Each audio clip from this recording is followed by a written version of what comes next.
You're listening to Sweep the League.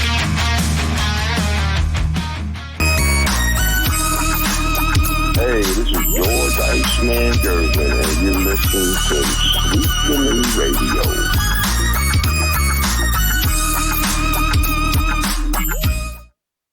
Hey guys, welcome to and it says Wacky Wednesday. It's actually Taco Tuesday, so disregard the title on the show, but it is Taco Tuesday here for us at Sweep the League. Rudy Campos Jr. joining you tonight, and a lot going on. You had the NBA Finals end last night. Boston ends up winning its 18th title.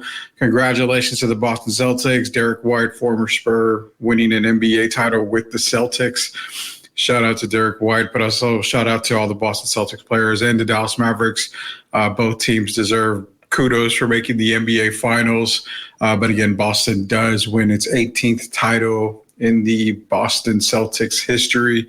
We're going to get into some NBA Finals talk, kind of recap that. Also get into some NBA offseason where, I know Spurs are the hot topic with the draft coming up next week, but the potential to see them taking two players, you kind of see lately. I've seen Klingon, like we mentioned last night, going number 1 to Atlanta. Then we're looking at Sarr going at 3. There was a report that possibly Stephon Castle is going to go to 3. Sarr at 2. Stephon Castle going to Houston at number 3. So what does that do for the Spurs? That kind of leaves them open for Reece Archier. I mean, it could possibly have them trade down. I mean, there's a lot of different things the Spurs could do. So we'll go back into NBA draft talk, but also NBA offseason talk. You got a lot of teams, like I said, the West is going to be different. And that kind of leads into that 2025, 2026 season where, as I'm looking at the San Antonio Spurs, that's the offseason 2025 when I think it all starts to come together. You've got a big crop of free agents, a lot of big name free agents in 2025. So 2024 is going to be the year, 2024, 2025 is going to be that year to see how these all-star players, how they're meshing with their team, how they're gelling with the team, are they going to sign those extensions? That's going to be the tall tale because, again, when the San Antonio Spurs have Victor Wembanyama, he's attracting guys that want to play with him, straight out of college. You've got some NBA stars, NBA All-Stars that would love to play alongside Victor. So, again, year 1 was seeing what you have. Year 2 is starting to take that first step. It's like the babies. Basically when you drafted Victor, you take that baby step. You learn to walk. And then now it's year 2. You're starting to walk faster. Year 3 is when I expect the Spurs to start to run. So we'll get into some NBA offseason talk. Also, NHL update, quick update. End of the second period right now. Edmonton up 4-2 on Florida. Again, Florida was up on the series 3-0. Edmonton ended up winning in Game 4, 8-1. They're up on Florida in Game 5 here, 4-2. Can they push it to Game 6? Again, 1942 Toronto Maple Leafs is the only team to come back from an 0-3 deficit in the Stanley Cup. So it has been done before. Will it be done again? We're going to talk about the NHL playoffs here just a little bit, but first and foremost, I'm going to get to some of the comments here. Definitely Tim Gonzalez is in here, Willie Mays, and that's the thing. Going to get into a little bit of Willie Mays talk right here. And today, we just got word a little while ago that Willie Mays ended up passing away. So let's get to some baseball talk here.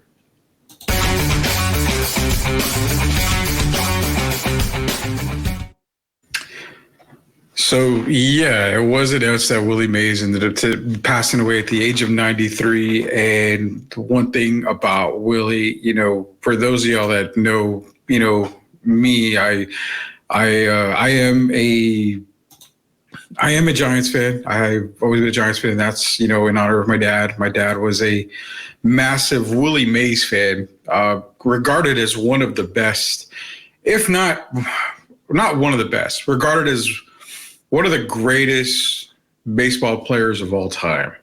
And to some people, he was probably the greatest baseball player of all time. I've seen that being posted. I've seen some guys in the media posting that he is regarded as the best baseball player of all time. I do consider him one of the greatest of all time. Definitely the Say Hey Kid, Willie Mays. You're talking about a career where he's had a career average of 301, 3,293 career hits, 660 home runs, 1,909 RBIs for his career. What more can you say about Willie Mays? I mean, 24-time All-Star, World Series champion in 1954, two-time MVP, 12-time Gold Glove winner. I mean, it's Willie Mays, guys. We lost a legend today, and it's hard after losing, NBA legends, Bill Walton, Jerry West recently. Just seeing, Willie Mays pass away today is very sad. And it does hit a little bit closer to home, not only because I'm a Giants fan, but like I said, my dad was a massive Willie Mays fan. And, losing my dad back in 2018, I shared sports with him all the time. And he would always talk to me about watching Willie play. And, he just would go brag. And, my dad had a lot of people on his, on his top list. And basketball, my dad was a massive JoJo White fan from the Boston Celtics. He was a big James Silas fan when it came to the San Antonio Spurs, which is his favorite team. Obviously a George Gervin fan. But in baseball, my dad was all about Willie Mays. He was all about the Giants. And again, seeing Willie pass away at the age of 93, rest in peace, Willie Mays. Again, gone from us at the age of 93. Terrible, terrible loss for the game of baseball. And obviously for myself as well. So a legend is gone, and that's something that it hurts. It hurts a lot. We're starting to lose a lot of our legends, a lot of our sport heroes, the guys that we started, we always would hold in high regard. They're starting, to enter the big baseball diamond in the sky and the big basketball court in the sky. And, what I say from a personal level, Dad, a lot of these guys you watched, and let's just say that now you're able to watch them again up in heaven. Your baseball and your sport heroes are with you now, but, nonetheless, it's part of life, guys. It's part of life. But after what we want to talk about with Willie Mays again, he passed away at the age of 93, the Say Hey Kid. So when we get back, we'll take a commercial break. When we get back, we're going to talk NBA Finals and break it down on the recap. Also NBA Offseason talk as well. And then we'll give you the NHL update, guys. We'll be back. Rudy Campos, Sweep the League.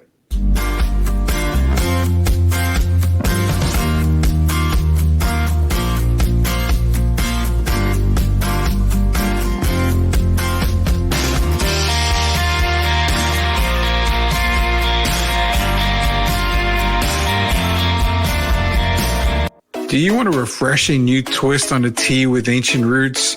Well, Special Leaf Tea is the way to go. Chris Cook, founder and chef of Special Leaf Tea, is introducing everybody to a 4,000-year-old ancient Mediterranean secret, and it is called Special Leaf Tea. Special Leaf's mission is to help people through naturally functional, ready-to-drink iced teas made with olive leaf, all natural ingredients, and no added sugar. Full of antioxidants and immune-boosting capabilities, olive leaf tea is known to help with blood pressure, hypertension, type 2 diabetes, cholesterol, weight management, and is even naturally energizing without caffeine.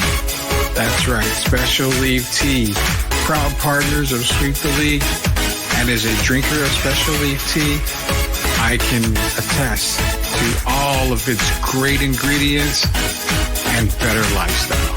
Special Leaf Tea, proud partners of Sweep the League. Digital.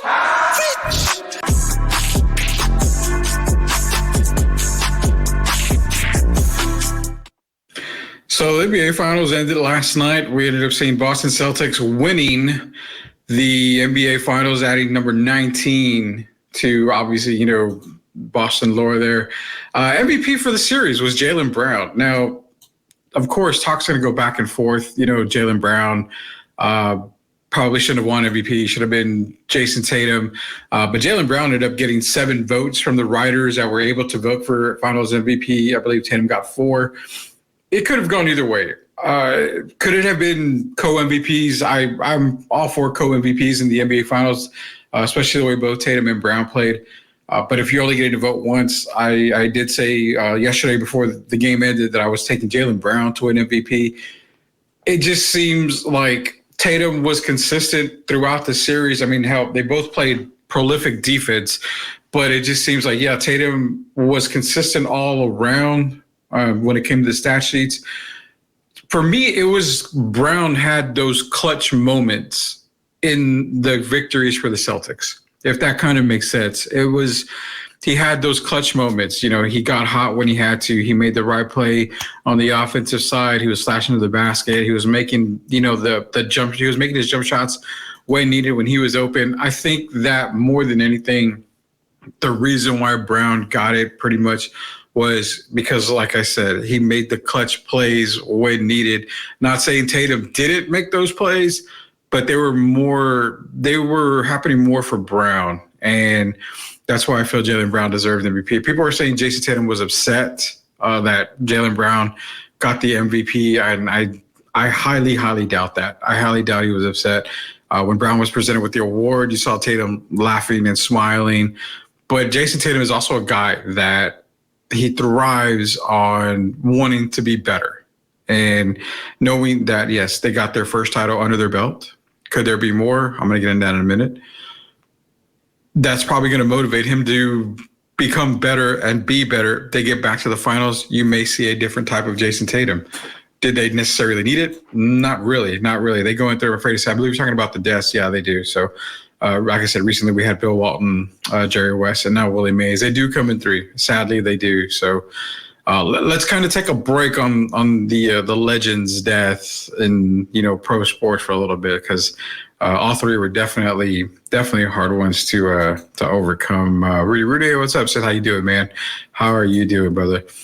Duke fans are pissed that Tatum didn't get a Finals MVP, but me, I wasn't upset he didn't win it.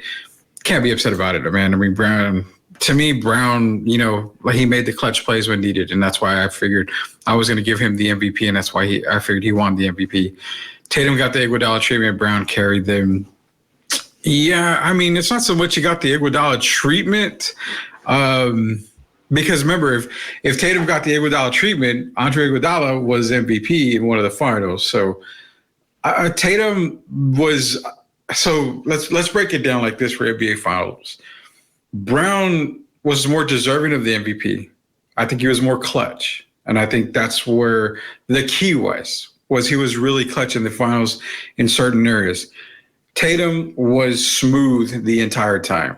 He filled up the stat sheets. He made the plays he had to make. He wasn't so much of a, you can't say, well, he's not the leader. He didn't play MVP basketball, because he sure as hell did. He played MVP basketball in the finals. But like I said, I think Brown just made those clutch plays. And that's where Tatum made clutch plays, but they weren't as big or in the big moments as Brown did. And that's why Brown's plays and Brown's, performance was way more magnifying than what Tatum did. So that's why I gave it to Brown. That's why I feel Jaylen Brown deserved the MVP title. Brown deserves more. Yeah, what has Brown done for you lately? Well, he brought a title to Boston. The only thing Tatum cares about is getting that title. Exactly. I mean, a lot of the superstars in the game, a lot of the guys that go on to become legends, they just care about winning, not how. They don't care if they get MVPs or whatever, but they do care about winning. So that's definitely what is up, Leha, man. Leha, hopefully I can meet with you this week soon. Shout out to the USOA out there, man. All you fellas out there, part of the USOA. Shout out to you guys. Appreciate all that you guys do for us here. Hey, Wesley, how you doing, man? Thank you for joining us tonight. Remember when I said Spurs in 5 for this finals? I got the 5 part right. Yes, you did. You know what, Leha? We're gonna give you the check mark on that, because you said Spurs in 5. The Celtics won in 5. The Celtics have a Spurs tie in Derek White. So let's go ahead and give Leha that check mark, because there was a Spur branch on this Celtics squad. So congratulations, Leha. You ended up winning that whole entire bet. Howdy, I'll be lurking in the back. Don't mind Waylon snoring. No worries, man. No worries at all, JC. We just played your Special Leaf commercial a little while ago, so definitely appreciate your support, man. We're going to get some more Special Leaf for everybody here. Tatum looks nice in a Spurs jersey. We can't start that conversation, Mario. We can't have that conversation. Tatum's about to be paid by Boston. They're going to be committing $120 million to two players, and Tatum and Brown, at the end of this offseason. But he'd look pretty good in a Spurs jersey, but definitely is not going to happen. So we'll leave that for NBA Live for those guys that want to do the trades on there. But let's not get that rumor started. That could be a hard rumor to overcome. Tatum and Brown are interchangeable. Like Manu or Tony winning Finals MVP, neither cared as long as team wins. Yeah, I mean, that's the thing about Boston, and that's something that we're going to definitely talk about here in a minute. Man, Tatum set back up the Brinks truck. You're right. I mean, the kid's I think he's going to get paid on average, if I saw right, like $60 million a year. That's a lot of coin, man. You know, it's sad enough. I'll never see $1 million in my lifetime. I mean, I could even say, hey, you know what? I've got 3,800 followers on Twitter. If every one of my followers, sent me $5, I'm still probably in debt no matter what. So, no, I would never see that. But yeah, Tatum's getting paid. I need to make friends with Jason Tatum quick so I can get a little bit of cut of that money. Leha carry USOA on his back. Of course, man. Leha does carry the USOA on his back. He's the general. He's the guy for USOA. Manu over Tony, can't stand Parker. That's a very popular subject. I know a lot more, and it's funny, I know a lot more people that are not Tony Parker fans. They're Spurs fans, but they're just not Tony Parker fans. So we can have that debate one day, probably when Derek Irvin's on here. Thanks for all the comments, guys. You guys are commenting left and right here. Leha's close to making that $1 million. Probably so. I'd say Leha's closer to being a millionaire than a lot of us are. That is definitely true for Boston. So, we're, like I mentioned, Tatum's going to get paid this offseason. I mean, you're probably looking, if I'm not mistaken, if the numbers are right, you're looking at probably $60 million a year on that extension. Definitely. Does he deserve it? That's the question that a lot of people end up asking. Is a player worth $60 million? Is he definitely worth the money? Well, brought a title to Boston, so he's definitely worth getting paid. But again, it's like in the NBA, you have to, if you have the money, you have to spend it. You can't just, underpay players or anything like that. Tatum is definitely going to get that check. He's going to get that cake for sure at $60 million a year on the extension. You have Brown under contract. The two biggest guys I believe they're looking at, one of them is Derek White. I mean, he's going into free agency.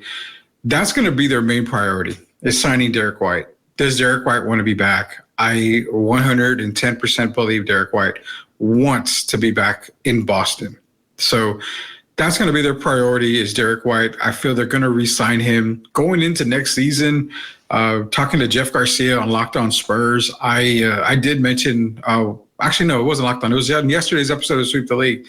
Jeff asked the question, what is the chances of Boston going back to back? And the only thing I remember saying was, we're getting the offseason talk here. The only thing I remember saying is, I want to see what Denver does in this offseason, because losing Bruce Brown and Jeff Green, you saw it was traumatic for Denver. They really didn't have a bench at all. So, Ryan Brown was their bench. I mean, they needed more bench help, and losing those two guys and Bruce Brown and Jeff Green really showed why Denver was very beatable in these playoffs. So I want to see what Denver does. Now, if Denver is able to sign, and don't get me wrong, they're not going to go after these young guys. They're not going to go draft guys to replace what they lost last offseason when it came to the veterans. They're going to go after some veterans. If they can solidify and secure the bench play at Denver the way that they did during the title run, I would probably go back to Denver winning the title again. Because again, they've been loaded for a while. But as of right now, the way Denver looks, and if they're not going to be able to re-sign, they're not going to be able to guys for the bench to fill that bench, the bench squad, I'm going to go back with Boston. Boston has everything still. And the only thing about Boston is they can just add more players to an already good bench. I mean, you saw the bench play in the finals here. And the whole, I go back to the whole thing. Don't give me the Boston had the easy way to the finals and all that crap. Again, the injuries, they're not Boston's fault. They beat a healthy Maverick squad. And even Lucas says, well, he was playing playing hurt. He was still playing. So definitely they beat a healthy Maverick squad. But going into next season, I still like Boston right now. I want to see what Denver does.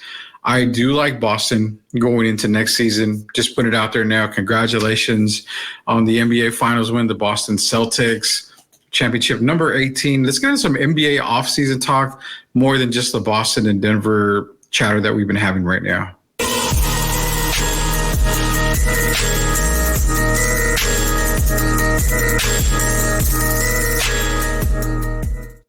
Let's get back to some of these comments. Apparently, Leja's making $1 million, and it's got the eye emoji, the mouth pose emoji, the laughing emoji. We don't know if you're at that $1 million mark yet. Marlon, do it, because if it happens, we would have to mention the Duke boy. I don't mind mentioning Duke players. It's fine. It is what it is. What if we just offer Derek White the bag? That's a lot of people have talked about that. A lot of people have talked about that. Could they offer Derek White the bag? They sure as hell could. The Spurs have a lot of cap space, so that is an offseason move that you could possibly see Brian Wright making that phone call, Pop making that phone call, getting Derek White back. It pretty much solves your point guard issue. You would have Trey Jones as your backup. Derek White makes a lot of sense for San Antonio, but he's got a taste of that title run. And like I said, Boston's really not going anywhere. Again, barring major injuries to any of their star players. And I know Porzingis was injured.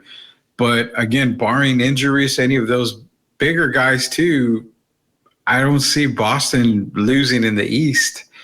I mean, the two teams that I think could give Boston the most trouble is Philadelphia, especially if they'll go out and get a Paul George, because then you've got a Maxey, Paul George, Joel Embiid trio, which again, if Embiid can stay healthy, then you've got something really cooking in Philly. And like I mentioned yesterday as well, the New York Knicks. I mean, Hardenstein right now is the key. They've got to re-sign Hardenstein.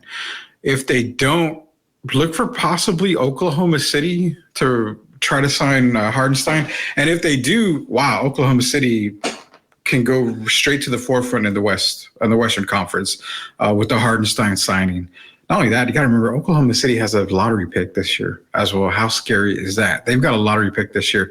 Again, draft isn't worth all that this season. It's kind of like a project draft. But again, giving Oklahoma City some ammo in that lottery it's just killer for Oklahoma City. They can do so much. But Hardenstein's going to be the key for the Knicks. You got Brunson, you got Hart, you got DiVincenzo, you got Julius Randle coming back off of an injury. I'm still saying I feel that we're going to see Karl-Anthony Towns is the name that I feel is going to possibly be thrown around going to New York. Now, does that cost them Julius Randle? It might cost them Julius Randle, but then you would also go back in there and sign Hardenstein. And if the Knicks were able to get a Hardenstein, Karl-Anthony Towns to go along with a Brunson, and also you got to remember re-signing OG Anunoby. I know OG wants to. I think he's going to test the free agent market. The Knicks are going to probably be able to pay him close to max what he's worth. Does he want to stay? I think he does. I think he still wants to be a Knick when it's all said and done. I think he still wants to be a Knick. So I think OG will still be in New York when it's all said and done at the end of the day. So the Knicks are one team to keep an eye on when it comes to the East Coast and threatening Boston in the East Coast, the Eastern Conference, because like I said, if they're able to make that move and probably get Karl-Anthony Towns, then re-sign Anunoby, re-sign Hardenstein, and like I said, maybe use Julius Randle as trade bait, maybe trade him back to Minnesota in a deal for Karl-Anthony Towns. That's one move that I could definitely see happening. People were talking about a Booker, about Kevin Durant for the Knicks. I really don't see it too much.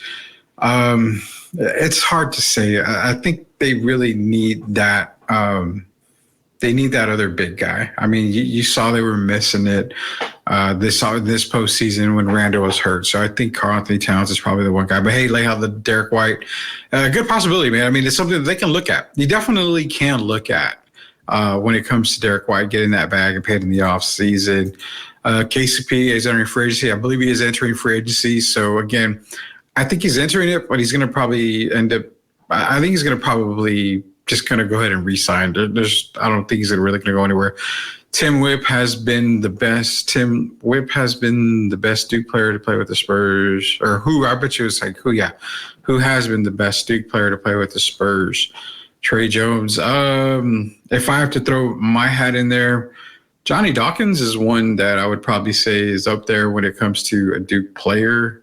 That is probably the best NBA player from Duke to play for the Spurs. I would probably have to say is Johnny Dawkins. Definitely would be my pick.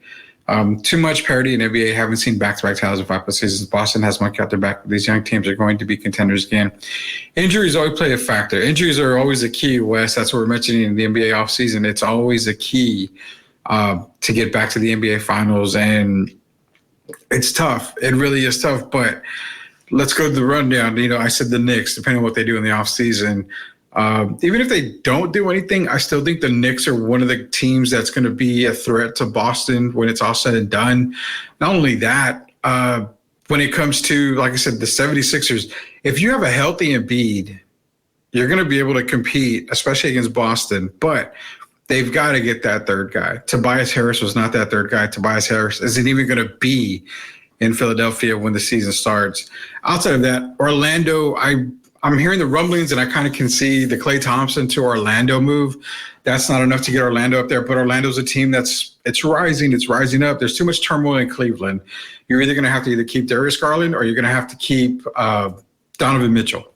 I feel they're probably going to end up parting ways with Jarrett Allen, I feel. So there's too much turmoil in Cleveland. Miami, there's no telling what Jimmy's thinking. There's no telling what Jimmy does. Miami is in a whirlwind right now. That's kind of why you're trying to see the Heat trade into the top 5 in this draft, because there's a lot of speculation of Jimmy might leaving. So they may want to go up there and get one of these guards. They might be looking at Reece Archier. So Miami's trying to get into that top 5. So we don't know exactly what Miami's going to do. And as of right now, I don't really like what they're doing. Going into the East as well. Indiana's another team. But with Indiana, it's the consistency of Tyrese Halliburton. We kind of saw that this season. When he's hot, they're hot. When he's not, they're not. I want to see more from Indiana. I want to see more from Halliburton. I still think they're a move away from being true contenders in the East. Title contenders, not so much, not yet. I mean, I still think they're a move away, and that move I really feel is probably another big to go next to Miles Turner, or possibly a small forward, but a big small forward, if that makes any sense there. So I think Boston, honestly, Wesley, I think Boston has the absolute best chance to get back to the NBA Finals from, the Celtics or the Mavericks. I think Boston can easily get back in the East. I'm not even mentioning Milwaukee, because until Milwaukee can figure out the point guard position, which was the reason why they were a non-factor this year. When you traded Drew Holiday, your season was done. I don't care if you got Damian Lillard. Dame time is Dame time, but that didn't do anything for me. That didn't move the needle at all for me. In fact, it did move the needle. It moved it in the opposite direction for me when it came to the Milwaukee Bucks. No point guard there to run the team. You relied on Dame. You relied on Giannis too much. Chris Middleton was injured. That's a team that is another team on the East, in the Eastern Conference, that's in a tailspin right now. So to be honest, look at the entire picture. There's really no team out there, unless they make a couple of moves, that I see as a threat to Boston. And that's why I have Boston, as of right now, going back into the NBA Finals next year. We'll get into the Western Conference here in just a minute. Back to some of your contracts. East is a way easier conference than the West. Just depends, man. It's hard to say that it is. Julius Randle was injured for the Knicks. He is a good player. Yes, he is. Klay Thompson with the Knicks. I don't see that happening Just don't really see that happening at all. Sleeper team in the East has got to be better. Only get better. Indiana. They can get better if they make a few moves. That's the thing. They're too inconsistent for me. Halliburton is way too inconsistent for me. Maybe next year will be totally different for him. But they've got to show a lot more than what they did for me. Could it be another one of those years where it's like, well, hey, they did really, really good. Are they going to be really good again? Who really knows, man? Who really knows? Hey, James, appreciate you joining in, man. The Sports Rush is on Sunday. I got to get the call letters for that, James. But you can catch James Espinosa. Does a really good job on the Sports Rush on Sundays. It's down in Corpus Christi. You guys can take a look at it. I'm sure you can go to James's social medias and find the call letters there. You can definitely tune in. It's a great, great show. They do a fantastic job every single Sunday. I listen to it every now and then when I get a chance to. So shout out to James out there, James Espinosa, Sports Rush. Who are you looking at for the Spurs at 4 and 8 next week? So draft-wise, James, if they end up keeping those picks, which it probably is likely they're going to do, the three guys that I've got on my board that I'm not going to change my picks right now. But right now at number 4, we got Stephon Castle is number 1 for me at on the big board for the Spurs. At number 2, basically on my big board, is going to be Dalton Connect. That's my number 2 for the San Antonio Spurs. At number 3, I've got Tajin Saloon. That's my 3rd. So that's my 3 guys on the big board. As of right now, I'm looking at number 4, Stephon Castle. At number 8, I'm going with Tajon Saloon. I think Dalton Connect is probably going to get drafted by Detroit. Right after the Spurs at 5, I think that they're going to look at him a little bit closer than they would Reed Shepherd. So right now, James, to answer your question, if it's right now today, for me at 4, it's Stephon Castle. At number 8, it's Tajon Saloon. If Saloon ends up going ahead of that 8th pick, then I look at Dalton Connect for the Spurs. I mean, you got a guy that can shoot the lights out for the, on the perimeter. He's a 3-point threat. He can get to the basket. He can create. I mean, he's a scorer, and that's something that the San Antonio Spurs need. Stephon Castle brings a defensive mentality, and he also, he brings some toughness in the paint. Now, definitely he's got to work on his jump shot, but again, you can work on it at the NBA level. You can improve it 100% of the time. So for right now, it's Stephon Castle 4, Tajon Saloon at 8. If Saloon's not there, then I'm looking at Dalton Connect at 8 for the San Antonio Spurs. Appreciate the question, man. Again, any listeners are here. Thanks, bro. 1440 Keys, 98.7 FM. Appreciate the love. No problem, man. Again, James does a fantastic job, man. It's a Sports Rush, and like I said, I've listened to it a few times, and I try to listen as many times as I can. Head over there on Sundays, 1440 Keys, 98.7 FM. It's in Corpus Christi, so definitely give James a listen to out there. I like Castle, Dillingham if possible, but the Connect would be nice at 8. I like it. Yeah, man, people sleep so much on Dalton Connect. It's crazy how much people are sleeping on Dalton Connect, man. So if we can get him at number 8, if Saloon's not there, and if you're able to get Castle at 4, I mean, let me ask you this. This might be something you want to talk about on Sunday because the draft is next week, James. Is reaching for Connect at 4, is that a bad thing? Knowing what you're getting, a veteran when it comes to the collegiate game. You see the potential in him.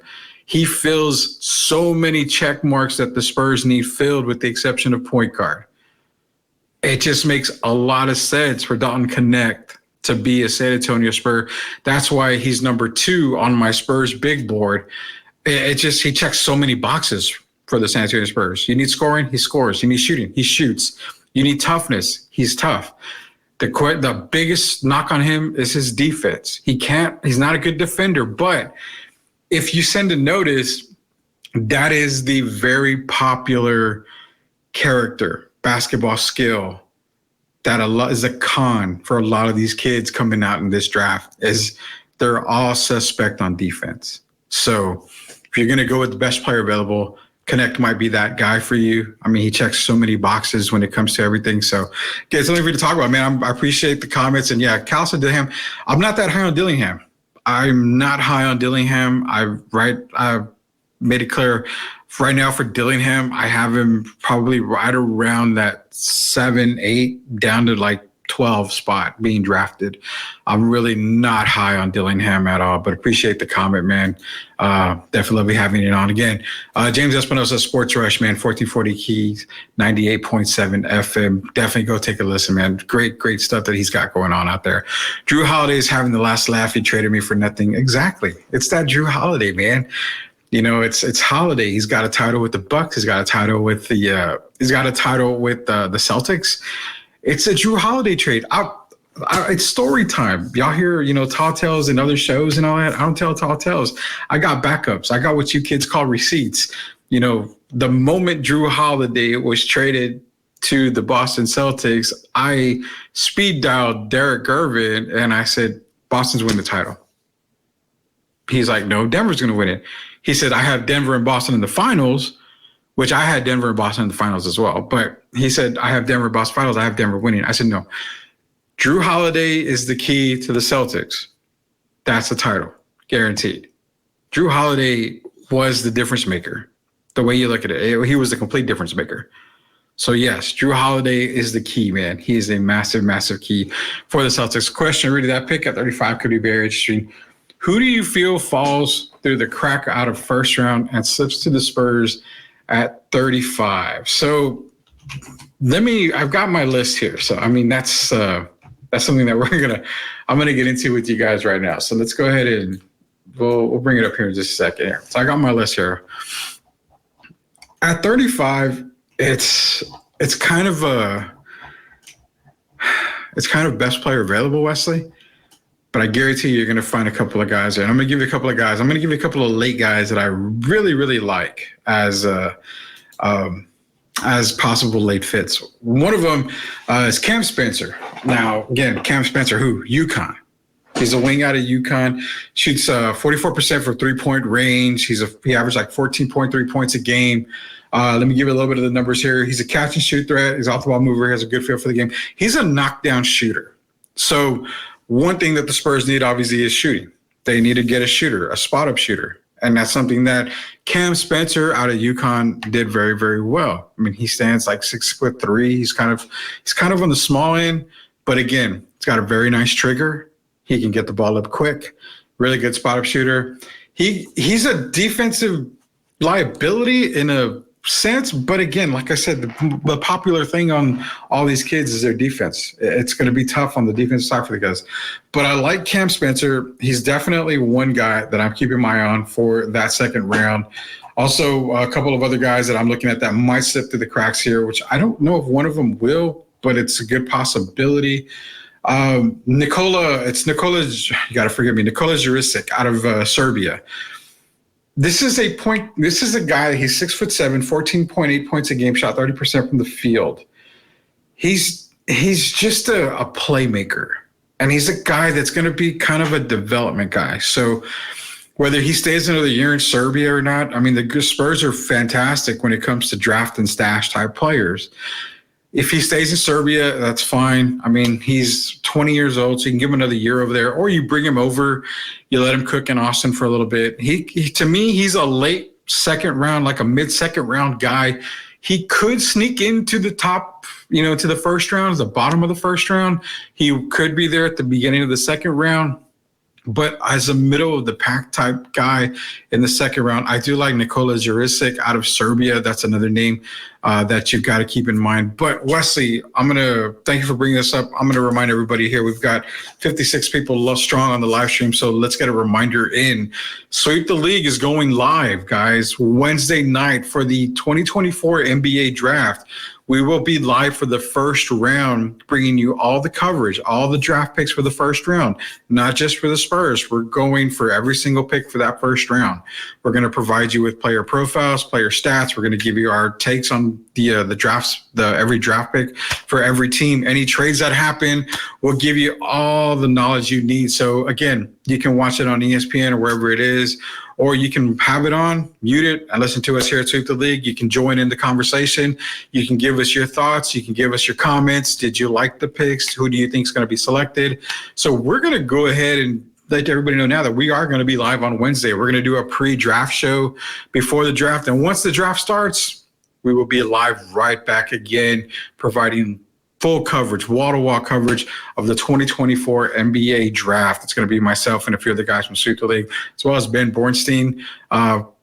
He's our Sweep the League college guru, so he's going to be joining us as well. Again, Wednesday night, guys, June 26th. Don't miss it. We're going to be live with you guys for the entirety of the NBA draft. So every pick that's going to be made for the first round, you'll get our thoughts on it as well. So appreciate it, Wesley. Again, those are a couple of guys that you want to keep an eye on. Shoot, Kawhi, Lonzo, fix their shots. Yeah, it can be, anything can be fixed in the NBA. You just got to work on it. Tim, since you're here on here, I'm looking to start up a Wrestling Spaces again. Sorry, I posted here, Rudy. No worries. You can post whatever you want. This is a show for the people, by the people. This is y'all's guys' show. So post whatever you want, guys. Sith is talking, I'm kind of talking about Sith too. I'm trying to see about him doing the Wrestling Spaces. Maybe we can feature it here on Sweep the League. We want to expand our network. We've already got Sports Insanity Network that we're a part of, I Am Refocused Network. So we're a part of a lot of networks. We're trying to look to expand Sweep the League Network, the channel as well. So Sith, if you got something wrestling going on, let me know, man. We'll definitely try to look into that. So James is back in here. Don Connect, SEC Player of the Year for a reason. I don't think at 4 he would be a reach, but I'd personally go point guard at 4 and then hope he's there at 8. But I'm not mad if they go with him at 4. Perfect. Love that, because I kind of fought back on a little bit on that as well. This is me, James. Let me give you an ideal scenario here. If Castle goes at 3 to Houston, everybody is Reece Arcier, hands down, yada yada. No. Honestly, if it's me, I'm looking straight at Connect. I'm like, okay, give me Dalton at 4. And I know you want a point guard at 8. But we're going to see guys dropping a little bit.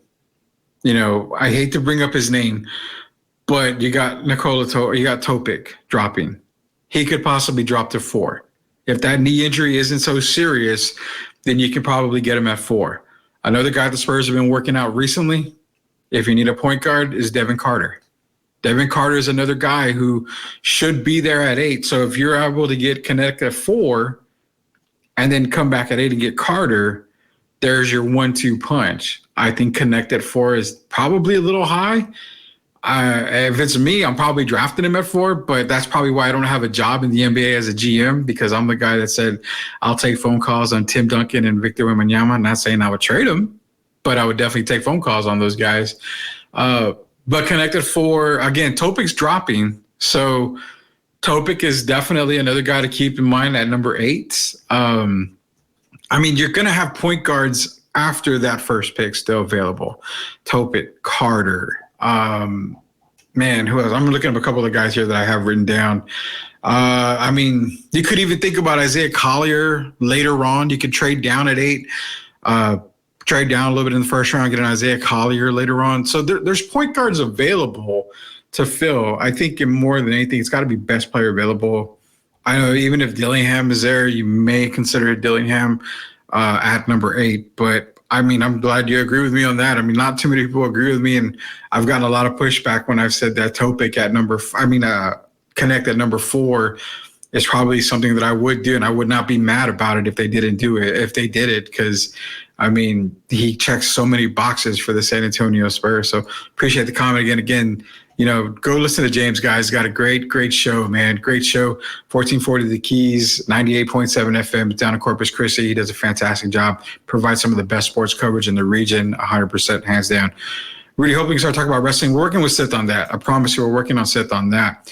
Hell yeah, live draft coverage every year. Rudy, going to be fun to hear the commentary and Ben's thoughts. Appreciate it, Wes. You know, because we were doing it way back in the day. We were the first ones to do it. We were the first ones to do a live draft for the NFL, live coverage of the NFL draft years and years back. We did it for a lot of years as well. Added the NBA to our repertoire. So now that we're growing, all you guys out there can actually partake with us and watch and listen to us as we cover the NBA draft on Wednesday. If you had to bet, Rudy, which free agency player would be different team starting in October, Clay or Brandon? If you had to bet, Rudy, which free agency player would be on a different team starting in October, Clay or Brandon? Both. If you're talking about Brandon Ingram and Klay Thompson, both are going to be moved. I don't expect Brandon Ingram to be a Pelican starting the season. I don't expect Klay Thompson to be a Warrior. Brandon Ingram, that's kind of hard to say where he's going to end up winding up. It's so many other places you can go. Cleveland's been a mention on that because they could possibly trade him to Cleveland, maybe get a Jared Allen and a Garland in return. But again, it's just so hard to figure where Brandon Ingram is going. But Klay Thompson, there's a lot of teams that want Klay, and it's mainly for his shooting. Orlando is probably one of the teams at the top of the list. Probably one of the teams that I'm kind of circling right now is Orlando for Klay Thompson. Another question: has Keldon Johnson played his last game in San Antonio? I think I'm on the side of possibly yes. I think that he's okay. Let me tiptoe around this one, Wes. It's not so much that he played his last game in San Antonio. I think he's the guy on the trading block to make a blockbuster deal work, if that makes a little more sense. I really think he's going to be a Spur to start the season unless you get that one trade that is coming along that the Spurs are going to make. Then, of course, Keldon's probably going to be one of those guys that's on the trade block and part of the package. But outside of that, he's going to start with the San Antonio Spurs, I believe, at the beginning of the season. It's hard for me to see the Spurs make a huge trade in the offseason. I see it, but I don't. I lean more on the side of probably 35%, 40% that they do make a massive trade in the offseason. They're going to probably go into the draft. If they do make a trade, it might even be on draft night. So a lot of teams are trying to get into the top five. 2 or 3 teams are actually trying to get into the top 5. So Spurs could probably move that pick. Maybe Keldon be a part of it. They might get something in return. So I'd say as of right now, no, he hasn't played his last game in San Antonio. It's going to take for him to be part of a major draft package in order for him to not be with the Spurs. But as of right now, I don't think so. I think he's going to still be with the Spurs at the beginning of the season. Great question. Louis, what's up, man? Definitely would go point guard too. Shout out to Louis, man.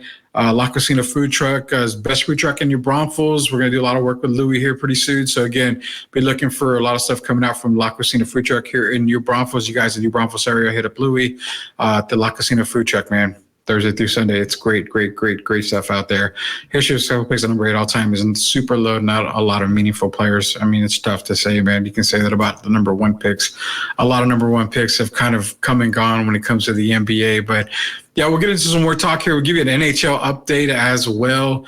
This is Sweep the League. Rudy Campos Jr. We'll be back in just a second to kill the last segment of the show here, NHL update. We'll talk more off season. You guys got any more comments, questions, drop them in the chat. We'll get to them here as soon as we can.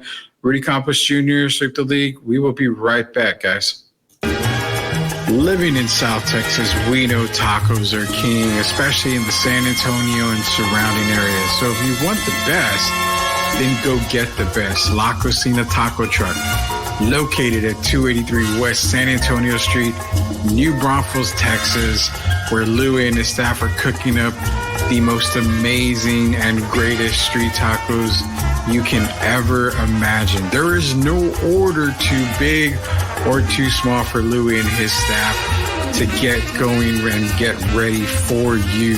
La Cocina Taco Truck, again, 283 West San Antonio Street, New Braunfels, Texas. They are open Thursday through Sunday evenings. And again, if you want the best, you've got to go to the best. That's La Cocina Taco Truck, partners of Sweep the League. MCS General Contracting is here to make life easy for you. Rudy Campos Jr. for Sweep the League, coming to you for MCS General Contracting. Chris Leha and the boys are out to provide the absolute best service and quality work. Whether it's that perfect patio in the backyard or possibly the front yard, or you need that durable driveway, well, it's hot in San Antonio majority of the time. So what about that long-awaited swimming pool you've been wanting to get? Contact the boys over at MCS General Contracting.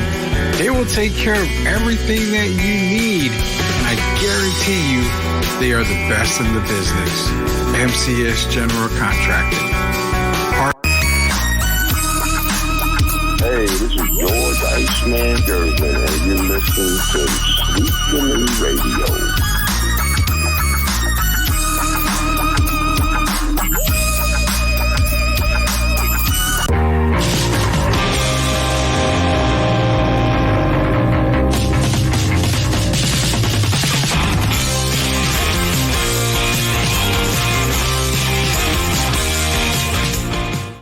Well, guys, the hardest game to win is the fourth game to claim a title, and it's proven to be true again as NHL update is upon us right now.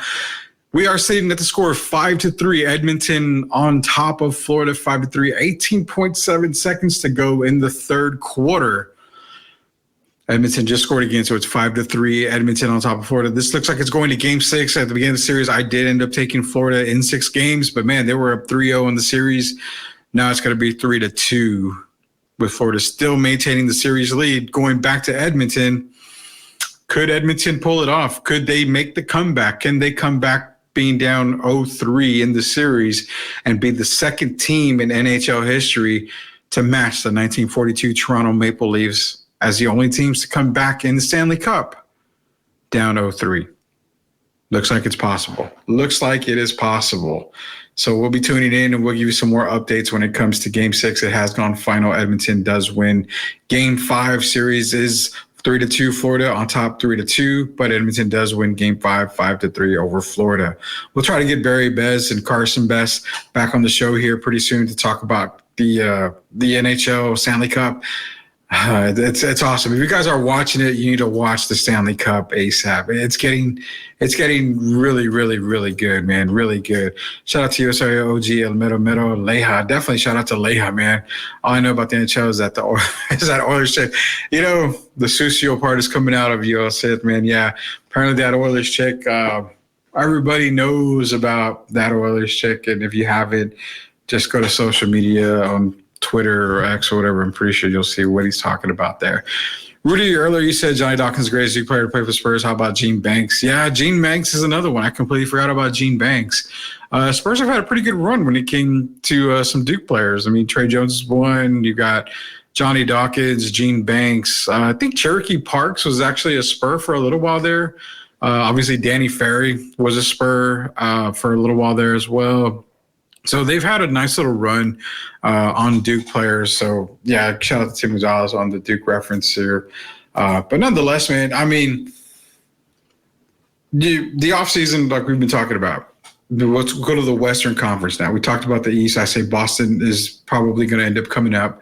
Again, on the East, there's just not many threats unless you see teams making moves like the Knicks or the 76ers. But on the Western Conference, this is a tough one. And let's be real. I mean, you kind of got to be real on this here because what I'm going to do, let me bring up this up real quick here. Everybody talks about a lot of these teams, you know, this team, that team. And one team that doesn't get mentioned a lot that they have a pick. I mean, they're sitting pretty this offseason. They had a very tough regular season last year. And that is the Memphis Grizzlies, guys. I'm sorry, I kind of got a little off track there. That is the Memphis Grizzlies, who have the 9th pick in this draft. Now, you had John Morant, who was out. Marcus Smart was injured. Desmond Bain got injured. Jaren Jackson Jr. I mean, the Memphis Grizzlies are a team that were forgotten going into next season. Healthy is going to add a top 10 pick. They have the 9th pick. They're going to be one of those teams where they're going to probably end up getting back into the playoffs. I mean, a Desmond Bain and John Morant, that's a scoring tandem right there that is going to be tough to stop. They got Marcus Smart. You know, he's a defensive presence there. Jaren Jackson is a great defensive player in the interior. So Memphis is a team that is not going to be bad this coming year. They're going to be a lot better. They're going to be a playoff team. They're going to be the best team in the division. Kind of hard to say. I mean, obviously Dallas was in the finals. They're probably going to be the best team in that division. But that entire division, when you're looking at that division, it's going to be tough. It's going to be a very tough one. Houston, again, they have the 3rd pick in the draft. They were making strides. Obviously, we mentioned, you know, all the young guys they have, Smith and Thompson. Sengun is playing at a whole different level. We've seen what he can do. I know Steven Adams was injured, but they have, you know, an interior guy like Steven Adams. They have Fred VanVleet as their point guard. They're not very far off from being another, you know, playoff contender type team. So the West is going to be so tough. And the points that I've kind of made about the West was we're going to probably see what I've been calling the NBA rapture on the Western Conference. A lot of teams are going to end up dismantling. I mean, I can't see Phoenix paying all three of those guys. I feel Booker or KD is going to be gone. Nobody wants Bradley Beal, so it's going to kind of have to be you either cut the guy and take your loss, or you're going to have to end up, just keeping him on and just using Bradley Beal wherever you can. But the other thing is Golden State, they're not going to be the same team. I mean, I know they were talking about Looney possibly free agency or being moved, but that's not going to happen. Klay Thompson is going to be there. Draymond Green, we don't know what we're getting out of Draymond Green. I mean, if he plays disruptive like he normally does, you're going to see more suspensions coming out. Steph's not going to be able to do it himself. So Golden State's definitely another team that I think is going to go in down on the standings. It's not going to be the same team. Looking at other guys, other teams, Oklahoma City is probably one of the more structured teams. They're just going to get better in the offseason. I have a feeling they might end up moving Josh Giddey somewhere, and if they do, they can really make a push for a legitimate superstar to go next to Chet and to play next to SGA. I mean, you've got Jalen Williams. You saw the emergence of Williams. They're not going to let Dort go, but I think if they can find a suitor for Josh Giddey, they have so many draft picks as well, so much draft capital, that a team like Brooklyn, they need draft picks because they lost a lot of draft picks throughout the years. Phoenix is another team that's lost so many draft picks throughout the years. A lot of these teams want, to get some picks back. So packaging Giddey with some of these picks can possibly bring Oklahoma City another superstar, which would put them, again, they were the number one seed last year, the youngest squad to ever be a number one seed. And they're just going to continue to get better. It reminds me a lot of the Houston Texans. Like they had a so successful of a year, and all they did was just get better and better in the offseason. So I think Oklahoma City is another team that's going to be steady. Denver is going to always be steady. When you have, you have Gordon, you have Jokic, you have Murray. I mean, they just have to get that bench squared away. If they get the bench squared away, then I really feel they'll be back up to number one. The Clippers, you're going to probably end up losing Paul George, maybe James Harden as well. So it's just going to be Kawhi. Sacramento is kind of a head scratcher. I think Sacramento is going to stay as is. They're not going to make very many moves. They may bring a couple of veterans in, but they're not going to make very many moves at all.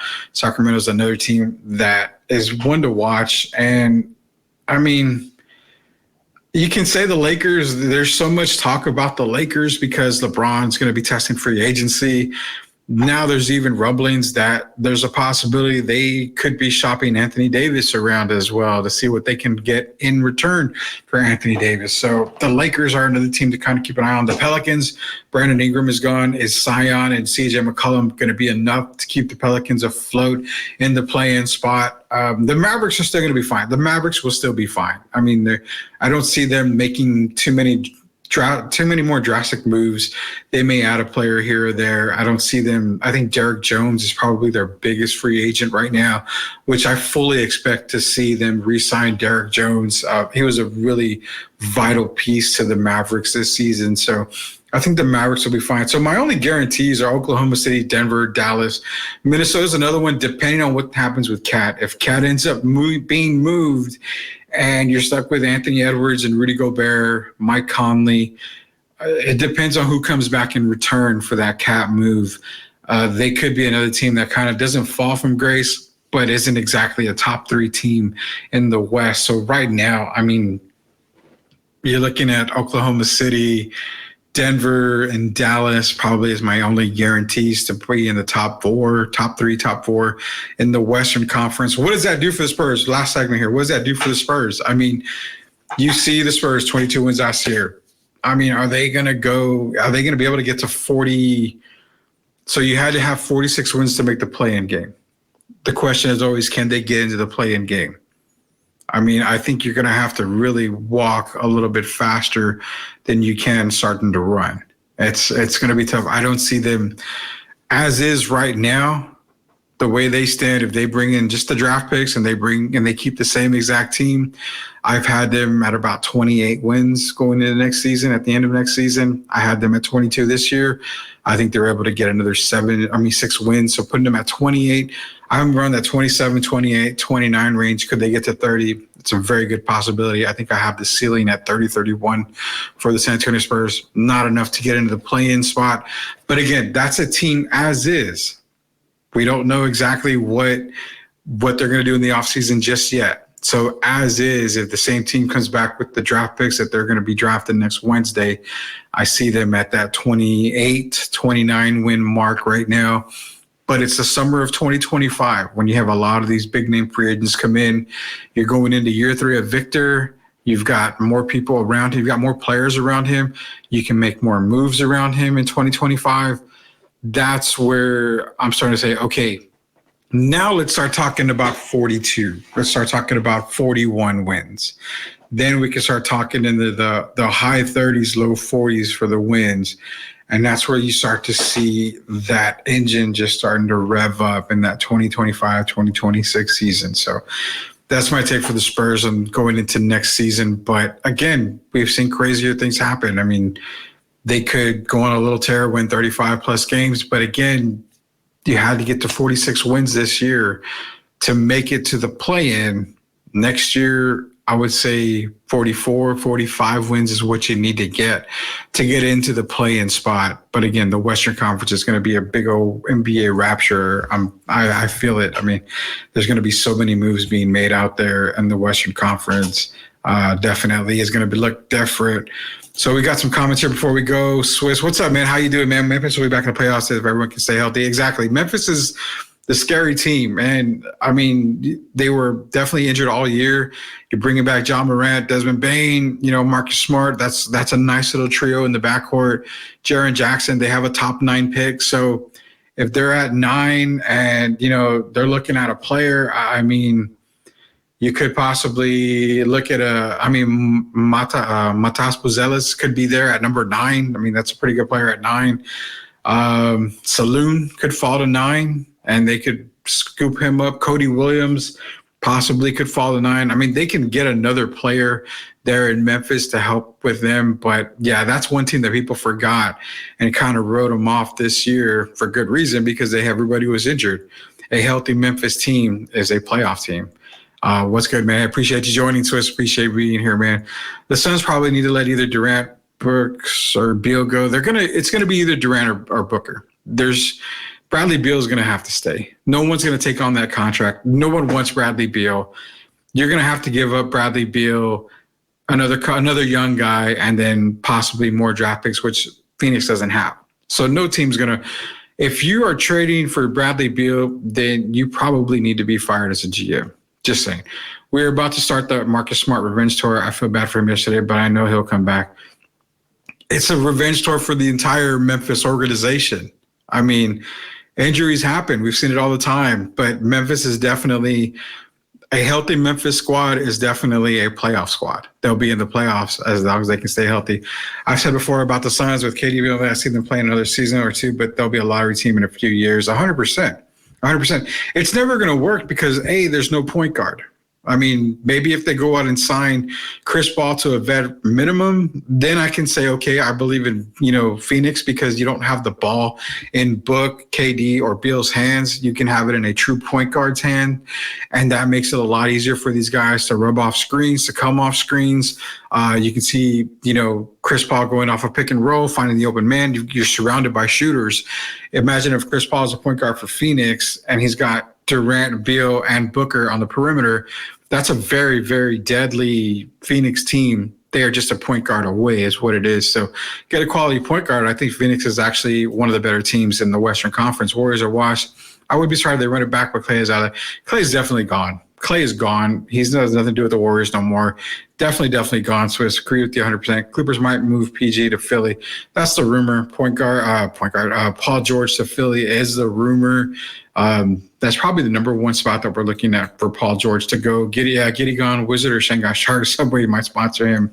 Yeah, we'll see what happens with Giddey. I don't know about the Subway sponsorship, but I don't know about Shanghai Sharks. He's going to be in the NBA somewhere, but I think he's probably going to be in a package to bring in another all-star type player for Oklahoma City, because remember, Oklahoma City has so many draft picks that they can give a bunch of draft picks as well as Giddey and anybody else to get pretty much any player they want in the league. LeBron to Dallas or Philly.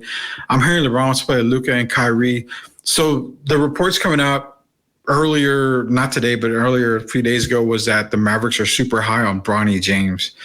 Wink, wink, hint, hint. Drafting Bronny James gives you, some leverage to maybe sign LeBron James to play for the Mavericks.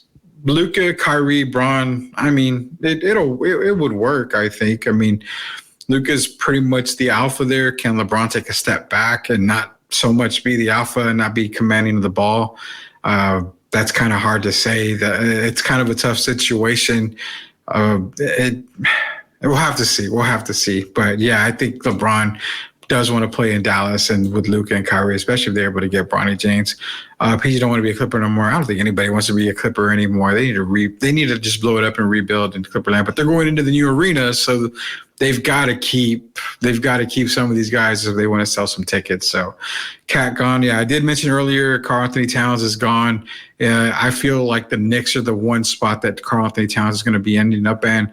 The Knicks can offer, Julius Randle in return, probably some draft picks as well. So I think Cat he's gone from Minnesota. But I think right now I like the Knicks as probably one of the front runners to get Karl Anthony Towns. Cooper Flag sweepstakes, victory flag shirt ASAP. Yeah, so we'll see, man. If the Spurs are that bad and get a chance of Cooper Flag, wow, I think the city of San Antonio will have a parade before they end up getting title number, 6 in San Antonio. So definitely a possibility. Hey, man, appreciate everybody joining me tonight. We were strong at 65, 66 people on the live stream. Appreciate everybody joining me. We'll be back tomorrow. I know the title said Wacky Wednesday. It's not Wacky Wednesday. That is tomorrow. Actually, it was Taco Tuesday. So appreciate you guys joining in. Again, shout out to all of our partners here, Special Leaf, Mudslingers, MCS General Contracting, Burger Boy, Lids, La Cocina Taco Truck. We'll be giving away another prize on Friday, so be sure to tune in. All you got to do is just be a subscriber on YouTube and also just chat with us in the on the live stream. Go to the comment section, drop some chats in there. We'll pick somebody to give a lucky gift card to. And also don't forget, Gio and Rudy are giving away some cold hard cash. We get to 1,000 subscribers on YouTube, and you're going to end up taking some of our money away. So that's Gio and Rudy's cold hard cash giveaway once we get to 1,000 subscribers on YouTube. So again, appreciate all you guys for joining me tonight. Until we are back tomorrow, hopefully Derek Irvin and Gio will be back either Thursday or Friday. We're working on a special thing for Derek Irvin, so be sure to tune in on Friday because we're hoping to have this wrapped up. But for everyone at Sweep the League, it is Rudy Campos Jr. Until we see you guys later, see you tomorrow, Knuckleheads.